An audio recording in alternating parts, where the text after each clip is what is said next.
হেৰা বহুত দিনৰ পৰা কথা এটা ভাবি আছোঁ বুজিছা। তোমাক কম বুলি ক'বই পৰা নাই নহয়।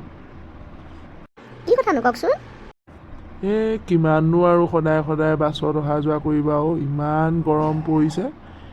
গাড়ী এখনকে ল'ম বুলি ভাবিছোঁ। তুমি কি বুলি কোৱা বাৰু, লওঁনে?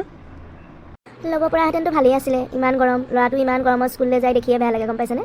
লোকৰ ল'ৰা ছোৱালীবোৰ ইমান ধুনীয়াকৈ যায়, আমাৰ আকৌ গৰমত মেজিকত যাবলৈ বৰ কষ্ট হয় বুজিছে ল'ৰাটো।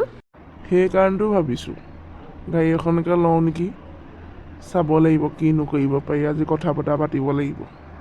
পইচা পাতিৰো কথা আছে দিয়কচোন। যদি পইচা পাতি কেওফালে মিলে আৰু তেতিয়াহ'লে ল'ব পাৰি বুজিছে। তাকে চিন্তা কৰিব লাগিব বুজিছা। পাৰিলে লওঁ, সদায় ল'ম বুলি ভাবি থাকিলে কাহানিও লোৱাই নহয়। ঘপককৈ ল'ম বুলি ক'লেহে যদি ল'ব পাৰোঁ আৰু দেই। ঠিক আছে বাৰু, আপুনি বাৰু কথাটো ভালেই ভাবিছে বুজিছে। মই বাৰু আপোনালৈ চাহ অকণকে বনাই আনোগৈ দিয়ক। এৰা লোৱাই ভাল হ'ব নেকি। ইমান গৰম পৰিছে, ইমান কষ্ট কৰি থাকিব নোৱাৰি আৰু দেই। গাড়ী এখনকে ল'ম। চাহ একাপ বনাই লওঁ এওঁলৈ, খায়ো ভাল পাব। গাখীৰ চাহ একাপকে বনাওঁ নেকি। চাহ একাপ দেখাত বৰ ধুনীয়া হৈছে, খায়ো চাগে ভাল পাব দেই। হেৰি চাহকাপ খাই লওকচোন। দিয়া।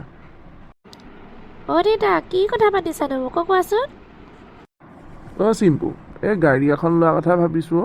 কেনেকুৱানো হয়? দেউতা বৰ মজা হ'ব, আমি ফুৰিবলৈ যাম কিন্তু দেই। ঠিক আছে হ'ব ৰাখ। দেউতা আমাৰ গাড়ী আহি গ'ল ইয়ে। হেৰা গাড়ীখন যেনে তেনে ঘৰ পালেহি আৰু। বিশ্বকৰ্মাই আমাৰ গাড়ীখন ভালে কুশলে ৰাখিলেই হ'ল আৰু। হয় পাই, আপুনি ঠিকেই কৈছে আৰু যাতে ভগৱানে আৰু সকলোখিনি ভাল কৰি ৰাখে আৰু দেই।